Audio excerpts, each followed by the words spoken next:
Hello students, कल हमने पढ़ा था जो glorious India from the beginning to 1206 C. उसमें हमने देखा था कि जो भारत का गौरवशाली इतिहास है उसके बारे में हमने सीखा था। उसके अलावा हमने जो 16 महाजनपद जो थे वो पढ़े थे। आज हम जो थे मौर्य वंश के बारे में पढ़ेंगे। इसके अलावा कल हमने मेजर जनपद ऑफ राजस्थान भी पढ़ा था, जिसमें जांगल, मत्स्य, सुरसेन और शिवी थे। अब आज हम जो पाठ पढ़ने जा रहे हैं, इसमें सबसे पहले तो आपको ये बताना चाहूँगा कि जो टॉपिक हम स्टार्ट कर रहे हैं उसमें जो ग्लोरियस इंडिया जिसके बारे में कहा गया है, उस समय इंडिया में, या एक तरीके से आप कह सकते हो कि उस समय का जो अखंड भारत था वहाँ पे कौन से जो डायनेसिटीज़ था उनका रूल हुआ करता था। तो उसमें उसमें देखेंगे आपको, देखो chapter 1 glorious India Bharat beginning to 1206 AD, Maurya dynasty, Shunga dynasty, Satavahana dynasty, Gupta dynasty, Vardhana dynasty, Pala dynasty, Rashtrakuta dynasty, Pratihara dynasty, Pallava dynasty and Chalukya dynasties. यानी इन राजवंशों का शासन, भारत का जो गौरवशाली इतिहास रहा उस समय भारत में इन राजवंशों का शासन चलता था, या इन डायनेसिटीज़ का शासन भारत में हुआ करता था। अब इनमें से आप देखोगे जब इस गोल्डन एरा की शुरुआत हुई, the beginning of this golden era, उस समय भारत में सबसे पहले अपन एक तरीके से कहें तो कौन से राजवंश की शुरुआत भारत में हुई? तो एस्टेब्लिशमेंट ऑफ मौर्यन डायनेसिटी, यानी मौर्य वंश की स्थापना, एक तरीके से आप कह सकते हो मौर्य वंश की स्थापना। तो आपको ये बताना चाहूँगा अबाउट 326 बीसी, 326 बीसी के आसपास मगध जो एक बहुत बड़ा राज्य था वहाँ का, भारत का उस समय, तो वहाँ पे नंद वंश के राजाओं का शासन चलता था। किसका शासन चलता था? नंद वंश का शासन चलता था। और उस जो रूलर था उस समय, उसका नाम था धनानंद। यानी around 326 BC a despotic ruler of Nand dynasty, despotic यानी एक निरंकुश राजा था वहाँ का धनानंद, उसका शासन मगध पे चल रहा था। People of the state were dissatisfied with him because of exorbitant taxes. अत्यधिक कर भार के कारण, यानी टैक्स उन पे बहुत ज़्यादा लगाया गया था जनता के ऊपर, इसके कारण जो जनता थी वो असंतुष्ट थी।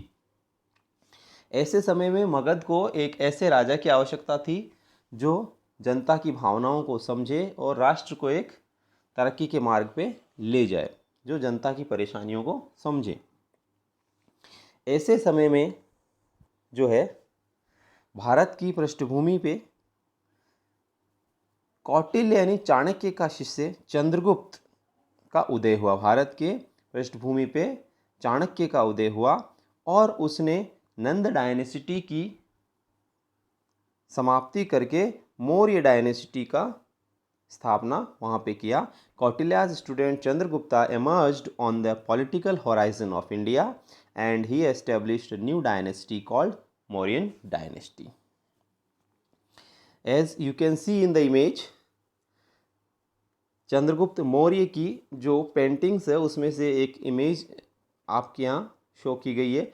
और जो चंद्रगुप्त पीरियड मौर्य का जो टाइम पीरियड बताया गया है हिस्ट्री में, वो है 322 बीसी से लेके 298 बीसी, यानी 322 बीसी से लेके 298 बीसी बिफोर, यानी बिफोर क्राइस्ट। देखिए चंद्रगुप्त मौर्य के बारे में हम पढ़ते हैं। चंद्रगुप्त मौर्य के बारे में जब हम पढ़ते हैं तो चंद्रगुप्त मौर्य कैसे मगध का सम्राट बना, उसने मगध में अपना राज्य कैसे स्थापित किया, उसके लिए सबसे जो बड़ा योगदान रहा वो उसके गुरु चाणक्य का रहा। चाणक्य की हेल्प से चंद्रगुप्त जो है मगध के राज सिंहासन पे बैठा, और राज सिंहासन पे बैठने के लिए उसको कड़े संघर्ष करने पड़े। और जो मगध का उस समय का तत्कालिक राजा था धनानंद, उसको हराकर उसको राजगद्दी से हटाया और उसकी हत्या कर दी। उसके बाद में वो उसकी राजगद्दी पे मगध की बैठा। जब धनानंद की मृत्यु के बाद चंद्रगुप्त जो है वो मगध का राजा बना, उस समय उसकी उम्र 25 वर्ष थी। Ascended the royal throne of Magadha at the age of 25, यानी 25 वर्ष की उम्र में चंद्रगुप्त को मगध का जो है राजमुकुट पहनने का अवसर मिला। डिफीटिंग धनानंद वो was the last Nanda ruler, और धनानंद को हरा के जो लास्ट नंद रूलर था, यानी नंद वंश का जो अंतिम राजा था वो था धनानंद। ये आपको 1 मार्क्स के लिए क्वेश्चन रेडी हो जाएगा। वो was the last ruler of Nanda dynasty, the name is Dhanananda. After that Chandragupta establish the first pan India Bharat empire. Pan India का मतलब होता है अखंड भारत, और उसके बाद में उसने एक अखंड भारत की स्थापना की। जो अखंड भारत की स्थापना चंद्रगुप्त ने की वो उसके गुरु चाणक्य का एक सपना था कि वो एक अखंड भारत की स्थापना करेगा, तो उसने अपनी ये जो इच्छा थी वो अपने शिष्य चंद्रगुप्त के थ्रू कंप्लीट की। इन 305 BC he defeated a Greek ruler Seleucus Nicator, और 305 BC में उसने जो ग्रीक रूलर था, ग्रीस का जो राजा था सेल्यूकस निकेटर, उसको हरा दिया। सेल्यूकस निकेटर को उसने क्या किया? हरा दिया। और सेल्यूकस निकेटर के साथ में उसने क्या कर लिया? एक ट्रीटी कर ली, एक संधि कर ली। After entering into an alliance Seleucus took 500 elephants from the Greek ruler Seleucus Nicator. और क्या हुआ? Seleucus took 500 elephants from Chandragupta and surrendered eastern Afghanistan, यानी जिसने क्या किया? सेल्यूकस ने 500 हाथी ले लिए और जो ईस्टर्न अफगानिस्तान, बलूचिस्तान, ये जो रीजन है वो क्या कर दिए? इसको सबमिट कर दिए। तो इसमें देखेंगे इनके बीच में एक संधि हुई। संधि होने के बाद में जो है वो अपने देश वापस चला गया और उसने बहुत सारा जो पार्ट था वो चंद्रगुप्त को हवाले कर दिया, जिसमें क्या क्या एरिया आता है? Surrendered eastern Afghanistan, Balochistan and the region to the west of river Indus. ये सारे जो इलाके थे उसने किसको हैंड ओवर कर दिए? चंद्रगुप्त को हैंड ओवर कर दिए। जाते समय उसने क्या किया? उसकी जो डॉटर थी हेलेना, उसका विवाह चंद्रगुप्त के साथ में कर दिया। Helena married to Chandragupta. आपको ये ध्यान रखना है, 1 मार्क्स के लिए क्वेश्चन हो सकता है आपके लिए कि जो सेल्यूकस निकेटर की डॉटर थी हेलेना, उसका विवाह चंद्रगुप्त के साथ में हुआ उसी संधि के तहत। इसके बाद में sent Megasthenes as his ambassador in the Chandragupta court. Chandragupta के दरबार में सेल्यूकस निकेटर ने अपना एक राजदूत भेजा, जिसको अपन कहते हैं एम्बेसडर। उसने अपना एक राजदूत भेजा जो एक ग्रीक राजदूत के तौर पे अपॉइंटेड था। ठीक है, तो आपके लिए एक और 1 मार्क का क्वेश्चन रेडी हो गया। Who was the Greek ambassador in the court of Chandragupta sent by Seleucus Nicator. तो answer is Megasthenes. Megasthenes was an Greek ambassador in the court of Chandragupta. ठीक है, नेक्स्ट देखिए, parts of Kabul, Herat, Kandahar, Baluchistan, Punjab, plains of Ganga and Yamuna, Bihar, Bengal, Gujarat, Vindhya and Kashmir were included in the great kingdom of Chandragupta. जब चंद्रगुप्त मगध का सम्राट बना तो उसके किंगडम में ये सारे के सारे जो राज्य थे वो क्या कर लिए गए? इंक्लूड कर लिए गए, और वो सारे के सारे क्या हो गए? मगध के पार्ट हो गए। In old age he took initiation of Jain religion from Bhadrabahu. इसके बाद में जो उसकी अवस्था ज़्यादा होगी, एज ज़्यादा होगी, ओल्ड एज में चंद्रगुप्त ने भद्रबाहु नाम के एक व्यक्ति से जैन धर्म की दीक्षा ली। In 298 BC he died in Shravana Belagola Mysore by fasting. और 298 BC में चंद्रगुप्त मौर्य की जो है मृत्यु हो गई। कहाँ पे? श्रवण बेलगोला नाम के स्थान पे, जो प्रेजेंट डे का मैसूर है, बाय फास्टिंग, यानी उपवास करते हुए उसकी मृत्यु हो गई। नेक्स्ट हम देखेंगे जो मौर्यन डायनेसिटी है उसमें चंद्रगुप्त जो फर्स्ट रूलर था, उसके बाद में नेक्स्ट जो रूलर आया उसका सन बिंदुसार।